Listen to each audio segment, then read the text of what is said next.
All right, welcome back. And now, from enjoying some great music by the Black Mode crew to speaking to a music legend of our times, let me introduce to you Bessa Simons.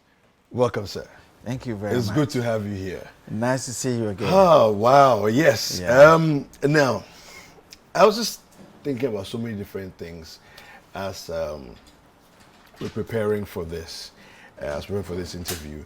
And I remember, I think it was back in 2012,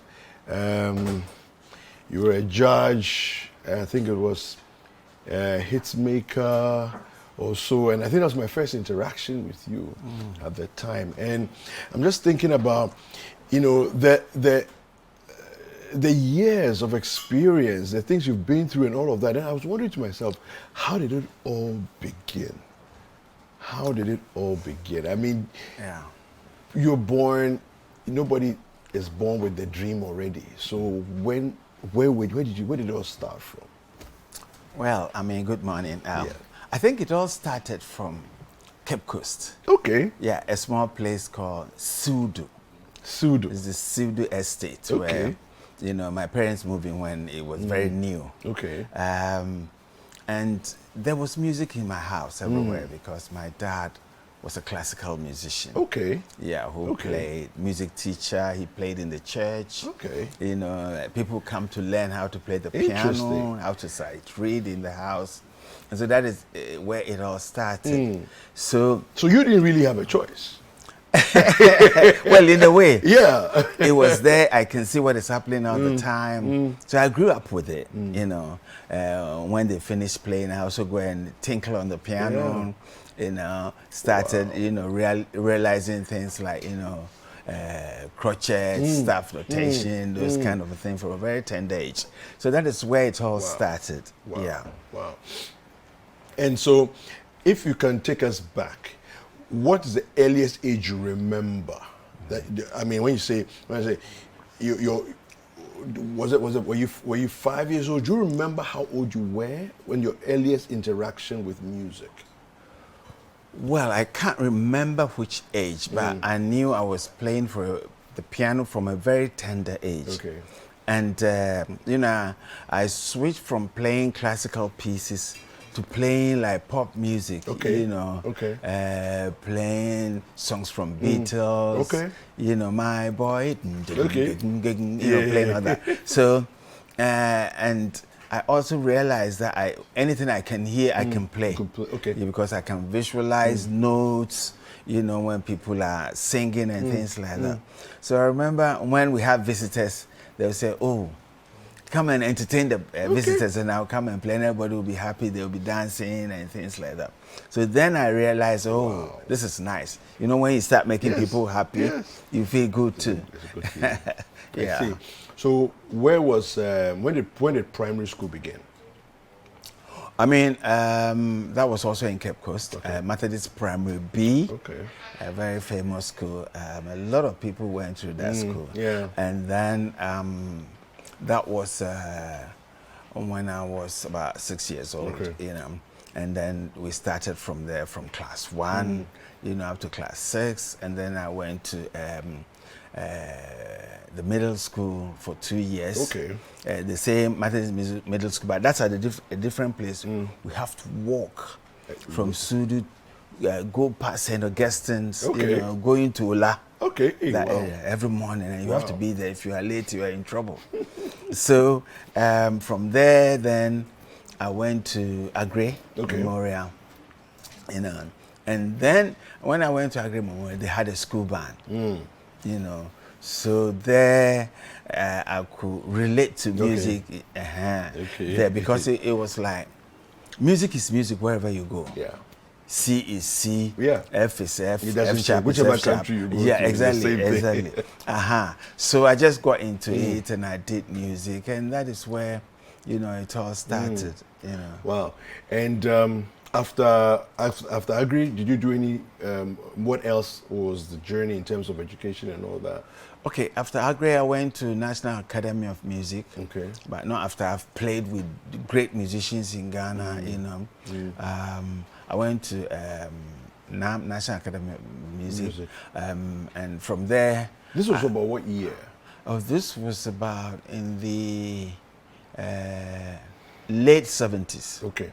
Late 70s. Okay. And then from there, you know, when you finish, you have to do your national service. I did myself. And I thought I was a teacher, music teacher. Okay. I think my first school was O'Reilly Secondary School. Okay. Yeah. Wow. Right here in Accra? Yeah, right here in Accra. Okay. Yeah. Okay. I think actually not far from here. Yeah, not far from here. Yeah. Okay. I did my teaching practice at St. John's. St. John's Grammar. Yeah. Okay. Down on the Achimota Road. That's right. Yes. So from there, you know, then I went to pop. I went to town. Okay. You know, playing music in bands. Yeah. You know, and here and there. And the rest is history now. Wow.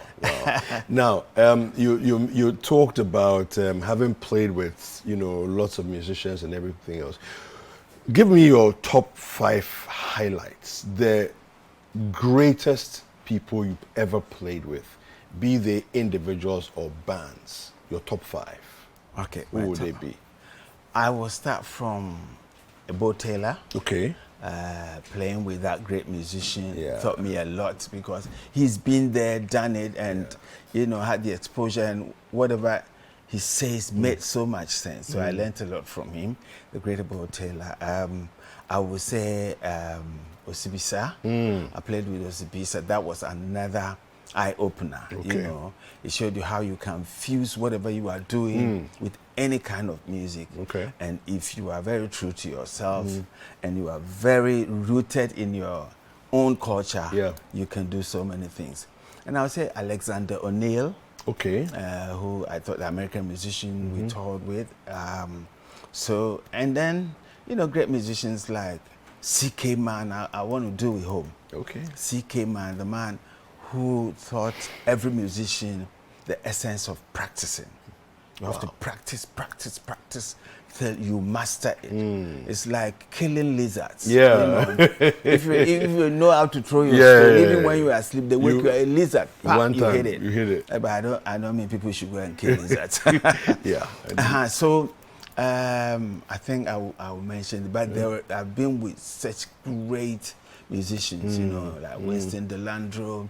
I mean, a lot of them. Wow. You know, Hugh Masekela. Okay. And these guys, when you are around them for some time, it changes your whole horizon. Yeah. What's your favorite instrument? My favorite instrument is the keyboards. Okay. Yeah. Okay. Any particular keyboard that you favor? Because I've dabbled a little bit. So you know the Yamaha, Korg, Roland, and so on. Yeah. What's your favorite? I mean, my favorite used to be Korg, but now I've fallen in love with the Nord. Okay, I haven't played that before. Yeah, Nord. You see that red? You see it's red. Oh yeah, very. You can sight it from far. From far. Okay. Yeah, the touch is good. Okay. It cuts. You know.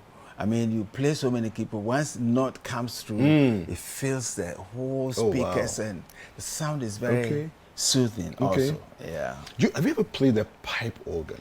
Because I hear it's a different experience playing the pipe organ from like a regular organ. Yeah, pipe organ is a different experience. You know, organ is different from piano. Yes. Yes. But playing pipe organ is a different experience. It's a different art, you know, that you have to master. Okay. If you haven't played it before and you play, you know, you take your fingers off it, but this is more kind of legato playing most of the time.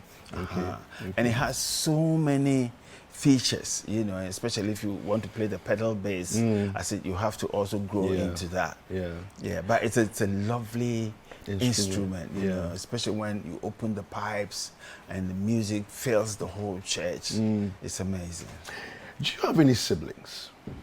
Siblings? Yes, I have siblings. Did any of them become musicians?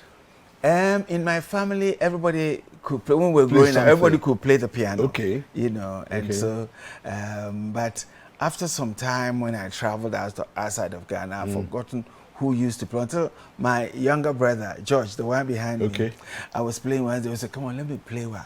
And he suddenly was playing. I said, wow. You still may say, yeah, it was so nice to watch him play. That's good. That's good. And my sister, Georgina. She also did music. Okay. You know, so myself and her, we went through the National Academy of Music, and you know, we are like music teachers. And then, you know, what do you think of the state of music education in Ghana? Well, I mean, music, it is good, but I think we can expand it in so many ways. You know, like more into our indigenous instruments. You know, we have to teach that also. You know, have assistants who can also explain what the players are doing. And I think if you go into the academian side, it's a bit too much on the Western side, but I think we should use, we don't teach enough of the local indigenous. Just quite recently, I think one student came to me, someone who was doing, I think his master's or PhD, and so they asked them to do things on Ghanaian musicians, Ghanaian composers, and he chose my dad, my father, to work on. So what's your father's name? Sorry. Your father's name? They got Mr. W. Bessa Simons. I mean, that's William Bessa Simons, but that's how everybody call him, W. Bessa Simons. But me, everybody call me Bessa. Yeah, Bessa. So I've taken the Bessa, and then they can keep the rest. All right, so you're musical president. Yeah. What made you, after all your years of experience, seeing the industry, understanding what goes on practically as an industry player, choose to take that high office of, you know, maybe a policy maker, driving the direction of the industry? Why did you go that way? I think I realized that after coming back to Ghana that we are behind time, almost more than 60 years behind what is happening now in the industry. And you know, the music industry goes through stages. Every year, new things are coming, we are changing, we're going to different stages, but we haven't had that. So, for example, if you look at our system, where royalties and things should be channeled to people's accounts, you know, we haven't mastered that craft. There are a lot of musicians who don't know the business in the industry.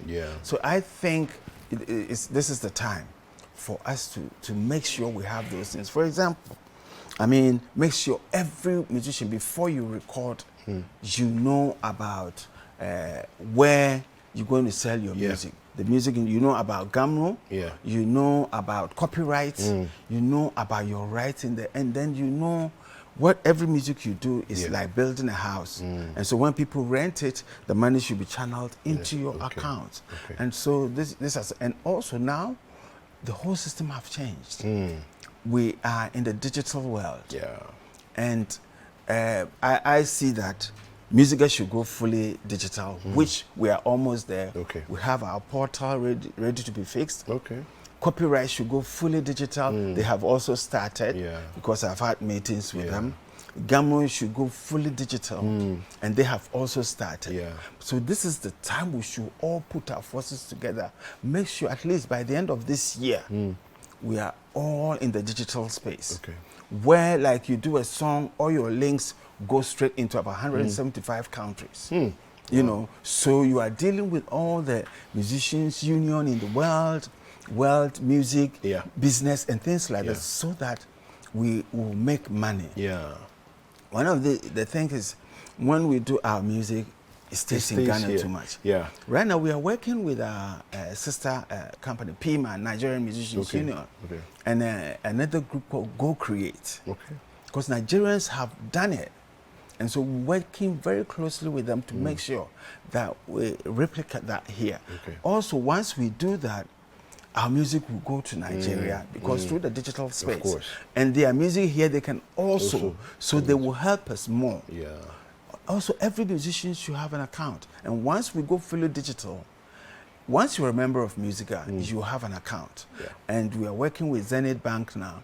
And they will help you, they will support you in so many ways. I mean, the other thing is, I realize the older musicians I work with did not have pensions, they did not have insurance, and so these are the little things I'm trying to do. Last year we introduced the insurance scheme in with Musica.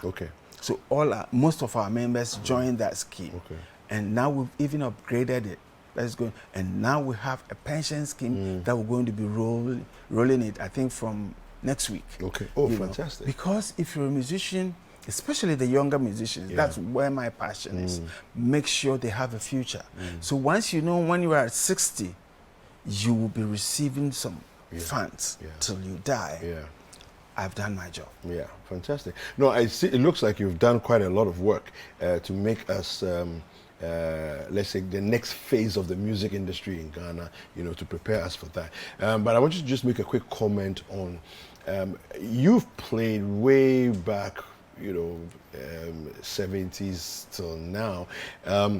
What do you think of the various the changes in the different eras? If you look at what music was like in Ghana in the 70s vis-a-vis what music is like in 2022 in Ghana, what do you generally think of the differences between them? I think our music has evolved. Our music has gone far. When I was growing up, there were very few keyboard players, very few. Now we have more talented musicians who are doing well. And so we have to make sure there are the structures for them.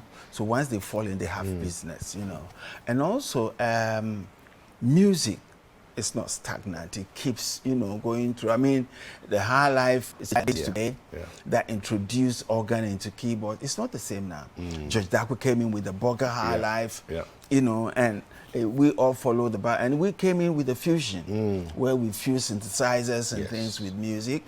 Now it's in a different era, you know. Now it's the Afrobeat. And Afrobeat is everything African. I mean, I'm looking at the group here, and I know this group is great, you know, with the outfit, with the tone of Ghana in there. Because we cannot say we want to play the old high life, but everything we do, because we grew up with high life and it's embedded in us. I mean, when I see Ghanaian musicians play, you can feel high life all over. Can feel it. But some people have taken the high life out to cry, you know.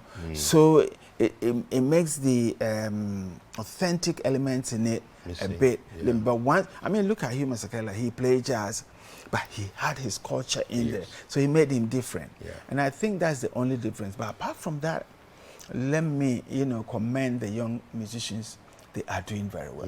We need more people to also earn money in music. Right now, you can count them. Few of them making money. So we need more education. Okay, now we're going to wrap this up real quick.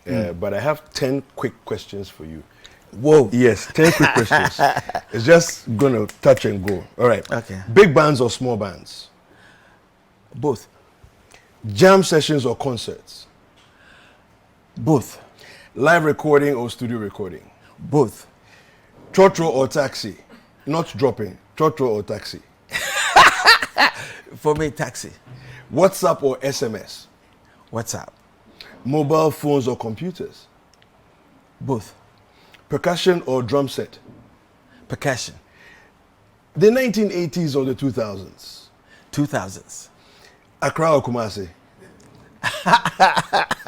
Cape Coast. I like that. Okay. Apples or oranges? Apples. Keyboards or guitars? This one is easy. Keyboards. I know. Thank you very much. You're It's welcome. been a fantastic conversation. Thank you very much. We've been Thank speaking with Uncle Bessa. Yes, just known as Bessa. Bessa Simons. He's a fantastic musician and the president of Musica.